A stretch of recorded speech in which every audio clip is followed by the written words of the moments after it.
세례 요한은 예수님의 길잡이가 될 사명자로서 예수님보다 6달 먼저 세상에 태어나셨습니다. 요한이 탄생하셨을 때 유대 백성들은 참 어려웠지요.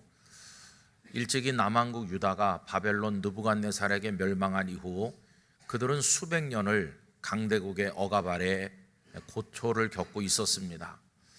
요한이 태어났을 때만 해도 잘 아시는 것처럼 로마 식민지 아니었습니까? 그러다 보니까 그 백성들은 자신들이 하나님께 버림받았다는 생각을 하고 있었습니다. 그도 그럴 것이 말라기 선지자 이후 수백 년 동안 하나님의 말씀이 끊어졌습니다. 그 어떤 선지자가 나타나서 말씀을 전해주지도 않았습니다. 영적으로 갈급해 있었습니다. 회당이 있기는 했지만 회당에서는 생명을 찾아보기 어려운 딱딱한 율법만 반복되고 있었을 뿐이고, 성전이 없는 건 아니지만 타락한 제사장들의 놀이터로 전락한 지 오래였습니다. 그래서 백성들이 영적으로 갈급할 대로 갈급해 있었습니다. 그러던 어느 날 유대 광야에 한 사람이 등장했는데 모두의 이목을 집중시키기에 충분했습니다. 그분은 달라도 여러 가지 면에서 달랐습니다. 들려오는 대로 한다면 성장도 빈 들에서 했다 오르고, 의식주 자체가 달랐는데 약대 털옷을 입고 메뚜기와 석청을 먹으면서 사람들이 가서 있기를 원하는 예루살렘도 아닌 유대 광야에서, 예루살렘 길거리 사람이 많은 곳도 아닌 아무도 없는 그 빈 들판에서 하나님의 말씀으로 외치는 정말 특이한 사람이 등장한 것입니다. 다름 아닌 세례 요한이시죠. 요한에게 다른 점이 여러 개 있었던 중에 가장 다른 것은 그분이 전하는 말씀은 능력이 있어서 듣는 이들의 양심을 깨뜨리고, 그리고 듣는 이들의 그 왜곡된 삶을 찔러서 회개하게 만든다는 것이었습니다. 양심에 화인 맞은 사람처럼 죄가 죄인지도 모르고 살던 그 백성들이 큰 충격을 받고 사방에서부터 유대 광야로 요한에게 몰려와서 자기 입으로 자기들의 죄를 자복하면서 회개의 세례를 받은 거 우리가 알고 있습니다.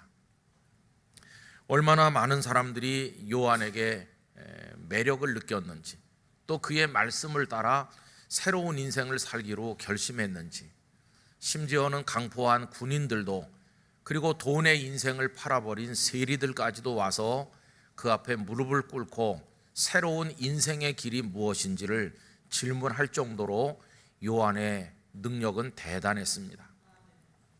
이렇게 되니까 예루살렘에 있는 유대 지도자들도 굉장히 긴장하게 되었고 궁금증을 가지게 되었습니다.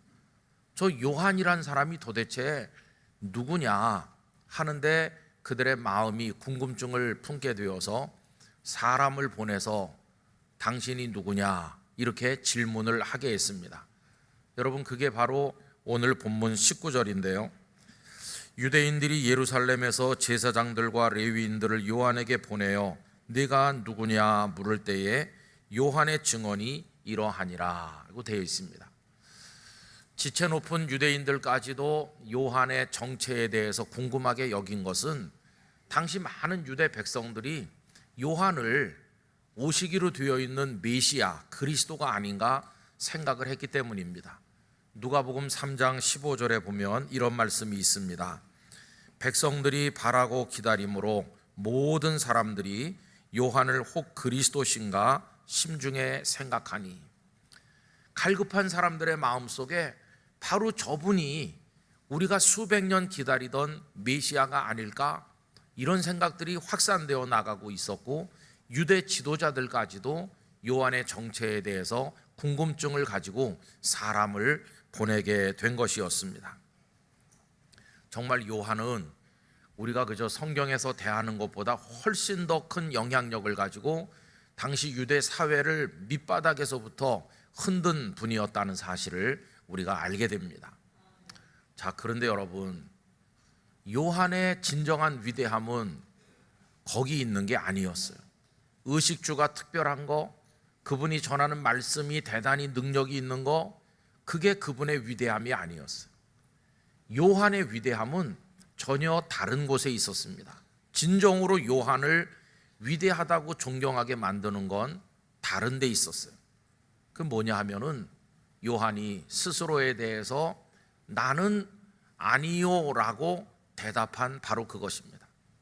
오늘 읽은 본문에서도 보면 요한은 난 아니다, 아니다, 아니다 이렇게 계속해서 이야기하는 걸 보게 되는데 그게 요한의 진정한 위대함이었어요.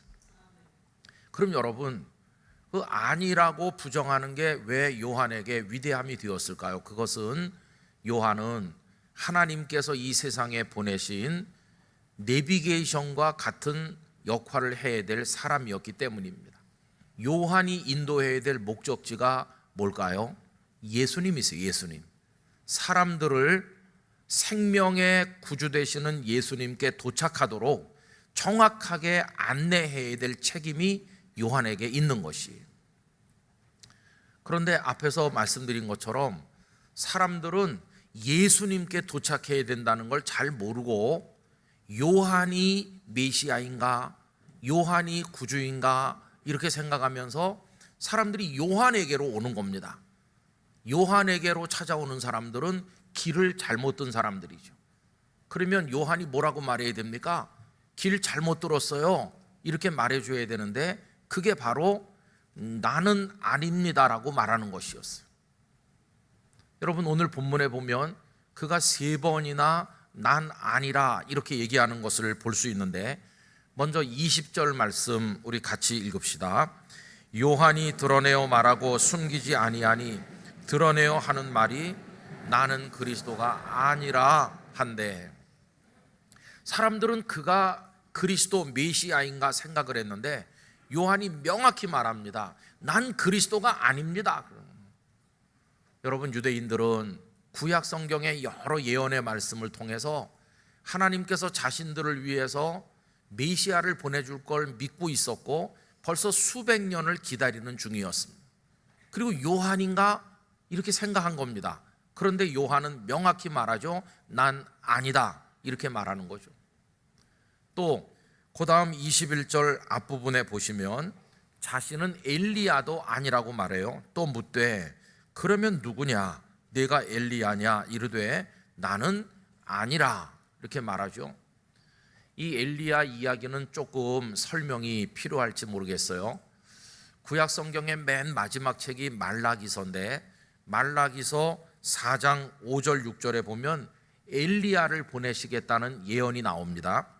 보라, 여호와의 크고 두려운 날이 이르기 전에 내가 선지자 엘리야를 너희에게 보내리니 그가 아버지의 마음을 자녀에게로 돌이키게 하고 자녀들의 마음을 그들의 아버지에게로 돌이키게 하리라. 돌이키지 아니하면 두렵건대 내가 와서 저주로 그 땅을 칠까 하노라 하시니라. 이 말씀이 나오거든요. 근데 유대인들은 이 예언의 말씀을 알고 있기 때문에 하나님께서 우리에게 엘리야를 보내주신다고 했는데 그러면 이 요한이 혹시 그 엘리야가 아닐까 하는 생각을 했던 것이죠. 그런데 요한은 아니라고 하는 거예요. 그런데 여러분, 예수님께서 요한이 바로 그 오리라 한 엘리야다라고 말씀하신 적이 있습니다. 마태복음 17장 12절 13절 내가 너희에게 말하노니 엘리야가 이미 왔으되 사람들이 알지 못하고 임의로 대우하였도다. 인자도 이와 같이 그들에게 고난을 받으리라 하시니 그제서야 제자들이 예수께서 말씀하신 것이 세례 요한인 줄을 깨달으니라. 이런 말씀이 나오거든요. 예수님께서 제자들에게 오리라 한 엘리야가 벌써 왔다. 그런데 사람들이 심하게 대해서 그를 학대했는데 이때 요한은 벌써 헤롯에게 죽은 다음이었거든요. 그 얘기를 하니까 제자들이 세례 요한을 가리키시는 거구나 이렇게 깨달았다는 거예요. 그럼 이상하잖아요. 예수님께서는 오리라 한 엘리야가 요한이라고 말씀하시는데 오늘 본문에서 요한 자신은 나는 아니라고 말하니까 이게 앞뒤가 안 맞잖아요.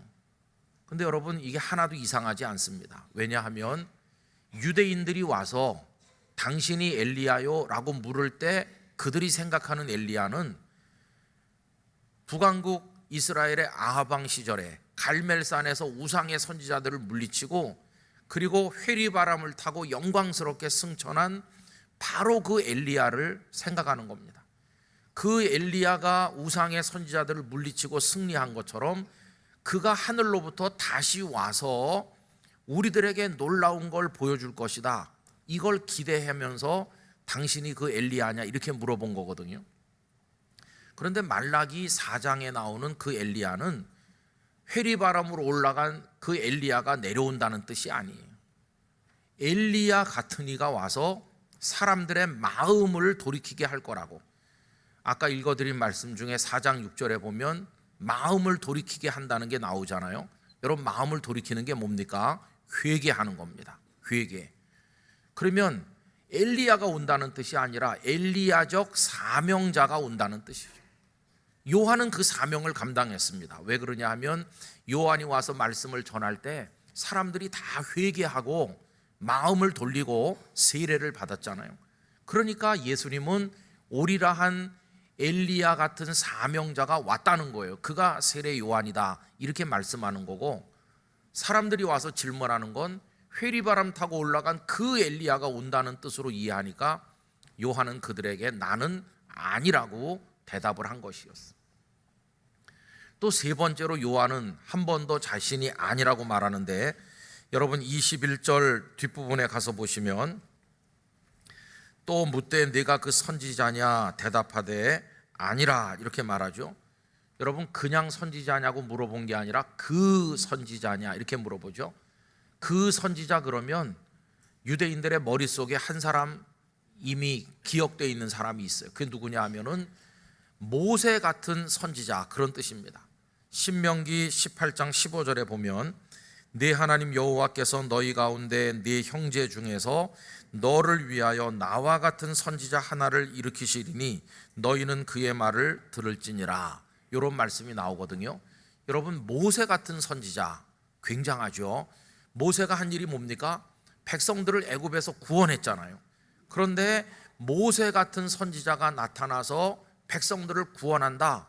빨리 그 선지자가 와서 우리를 노마로부터도 구원해주고 우리를 좀 새롭게 해주었으면 제2의 출애굽을 이룩할 그런 모세가 왔으면 하고 기다리던 차에 요한에게 당신이 그 선지자냐 이렇게 물어본 거죠.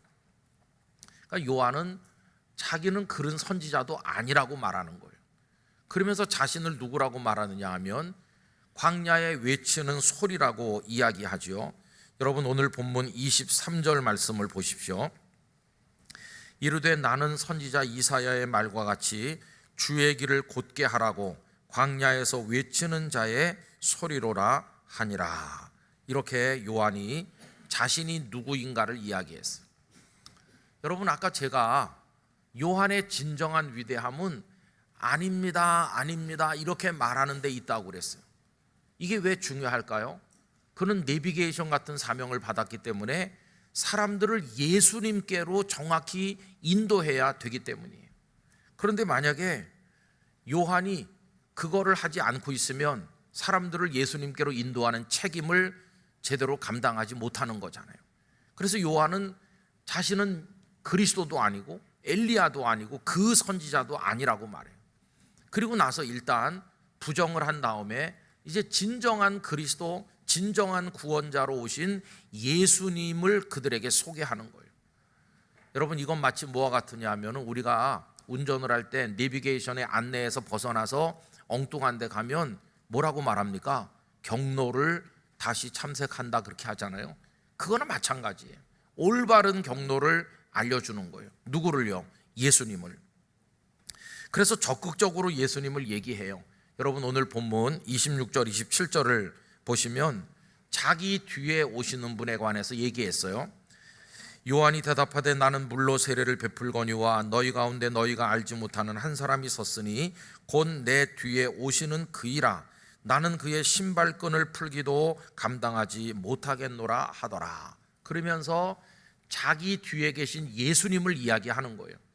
방금 읽은 이 말씀을 마태복음 3장 11절이 좀 더 풍성하게 얘기했습니다. 나는 너희로 회개하게 하기 위하여 물로 세례를 베풀거니와 내 뒤에 오시는 이는 나보다 능력이 많으시니 나는 그의 신을 들기도 감당하지 못하겠노라. 그는 성령과 불로 너희에게 세례를 베푸실 것이요. 그러면서 예수님을 계속 가리키는 거예요. 또 하나님의 아들이라고 얘기하죠. 요한복음 1장 34절, 내가 보고 그가 하나님의 아들이심을 증언하였노라. 또 얼마나 예수님 앞에서 자신을 낮추는지 모릅니다. 요한복음 3장 30절, 그는 흥하여야 하겠고 나는 쇠하여야 하리라, 이렇게 이야기하였어요. 그래서 요한은 자기는 아니라고 하면서 예수님을 향해 계속 사람들을 보낸 것을 볼 수 있어요. 또 그는 자신을 따르는 제자들도 예수님께 보냈습니다. 요한복음 1장에 보면 안드레와 이름이 밝혀지지 않은 또 다른 제자에게 이제부터는 나를 따르지 말고 저분에게로 가라, 세상 죄를 지고 가는 하나님의 어린 양이시다, 이렇게 보냈고, 그래서 안드레가 예수님의 제자가 되질 않았습니까? 여러분, 이게 바로 요한의 위대함이에요. 만약에 요한이 입 다물고 가만히 있었으면 어떤 일이 벌어졌을까요? 사람들은 요한이 메시아인 줄 알고 따라다니겠죠. 그러다가 멸망하겠죠. 그죠? 만약에 제자들을 예수님께로 보내지 않았으면 안드레 같은 제자들은 열심히 요한을 따라다니다가 헛수고만 하는 거 아니겠어요? 그런데 예수님을 가리켜 보인 것이 예수님께로 가라고. 여러분, 이게 왜 중요하냐 하면요, 많은 사람들이 영적 혼란 속에서 예수님이 아닌 유사 예수님을 따르면서 예수님 비슷한 존재들에게 속고 있는 경우가 너무나도 많기 때문이에요. 일찍이 예수님은 거짓 그리스도들이 많이 나타날 것을 예고하셨어요. 마태복음 24장 4절 5절에 보면 예수께서 대답하여 이르시되 너희가 사람의 미혹을 받지 않도록 주의하라.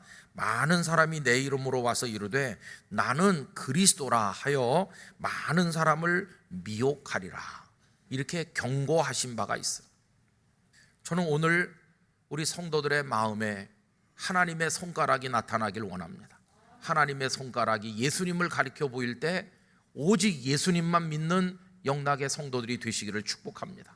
오직 예수님 뿐이세요. 예수님. 제가 오늘 설교 제목을 좀 이상하게 정했는데요, 예수님을 믿는다는 것은 예수님을 믿는 겁니다. 누가 물어봐요. 교회 다니시죠? 네. 예수 믿으세요? 아, 그럼요. 예수 믿는 게 뭡니까? 이렇게 물어보면 답이 뭔지 아세요? 예수님을 믿는다는 것은요, 예수님을 믿는 겁니다. 예수님. 그게 답이에요. 이거 뒤집어 말하면 뭐가 되느냐 하면, 예수님을 믿는다는 것은 예수님 아닌 것을 믿지 않는다는 뜻이에요. 예수님 주변에 있는 것도 믿는 게 아니에요. 예수님 비슷한 것을 따르는 것도 예수님을 믿는 게 아니에요. 딱 그 예수님을 믿어야 되는 것이에요. 그래야 구원이 있고 생명이 있는 것이에요. 그래서 예수님만 믿어야 되는데, 오늘날 요한을 따라다니면서 요한이 구주인가 생각하는 것처럼 예수님이 아닌 것을 따라다니면서 난 예수님 믿어요, 이렇게 생각하는 이들이 많다고 하는 게, 이게 참 두려운 일이에요. 여러분, 예수님 당시에 예수님 주변에 수많은 사람들이 따라다녔잖아요. 근데 그 예수님을 따라다닌다고 다 예수님을 믿는 거냐? 그게 아니잖아요. 오늘날 많은 사람들이 교회 안에 드나들지만 그렇다고 다 예수님을 믿는 건가? 그렇지 않다는 거예요. 뭐 교회 안이나 교회 밖이나 비슷한데, 어떤 교계 모임 같은 데 가봐요. 그러면 어떤 프로젝트를 하는 거죠. 행사, 뭐 집회, 뭐 하여튼 뭘 해요. 그러면 일단 조직을 만들어야 되는데, 조직 만드는 게 힘들어요. 누가 위원장님이 되셔야 되는지, 누가 이사장님이 돼야 되는지, 그리고 어떻게 조직을 안배해야 되는지 여러 교단 대표들이 와갖고 복잡해요. 그게 아주 어려워요.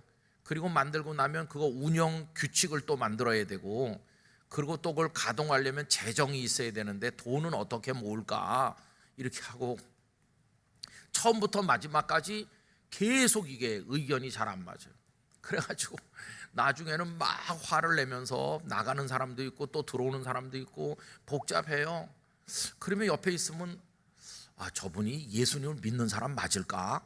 그런 생각이 들기도 하는 거예요. 참 두려운 얘기죠. 여러분, 요한을 따라다닌다고 그게 예수님을 믿는 게 되는 게 아닌 것처럼 우리가 예수님을 믿는 것과 예수님 주변에 있으면서 변죽만 울리는 것을 구분할 수 있어야 돼요. 저는 오늘 2부 예배 드리는 모든 성도들이 정확히 예수님을 믿게 되시기를 바랍니다. 유명한 목사님하고 저 친해요. 그거 예수님 믿는 게 아니에요. 내가 어느 교회를 오래 다녔어요. 그것도 예수님을 믿는 거랑 다른 얘기예요. 사람들을 많이 사귀고 교제하는 거 귀한 일이지만 귀하긴 하나 그게 예수님을 믿는 건 아니에요. 봉사하고 헌신하는 거 참 귀한 일이긴 하지만 그게 곧 예수님을 믿는 건 아니라는 것이에요. 예수님을 믿는 게 뭔가 여러분 잘 정리하셔서 마음에 확신하시기 바랍니다. 우리는 어떤 예수님을 믿나? 성경이 증언하는 예수님, 바로 그분을 믿는 겁니다.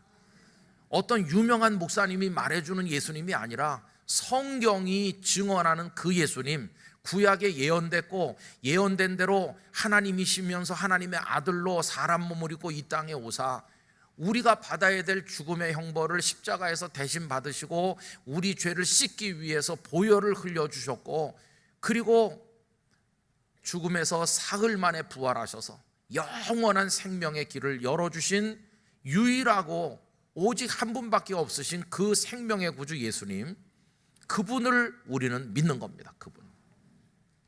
그리고 그분은 우리에게 구원자가 되실 뿐만 아니라 우리가 따라야 될 주님이 되시고 우리의 순종해야 될 왕이 되시기 때문에 우리의 남아있는 인생 동안 철저히 그분의 가르침과 말씀대로 살아야 될 줄 믿으면서 순종하는 게 그게 그분을 믿는 것이고, 그리고 이 땅에 짧은 시간 동안 소금처럼 빛처럼 살면서 그분밖에는 구원자가 없음을 온 세상에 알리는 증언자로 전도자로 살아가는 게 그게 바로 예수님을 믿는 것이고, 내가 이렇게 고단하고 어려운 환경에서 살지만 그 예수님을 믿는 자에게 주시는 영원한 생명의 구원을 얻고 내가 주님의 나라에 들어가게 될 줄 믿습니다. 그렇게 믿는 게 예수님을 믿는 것이에요.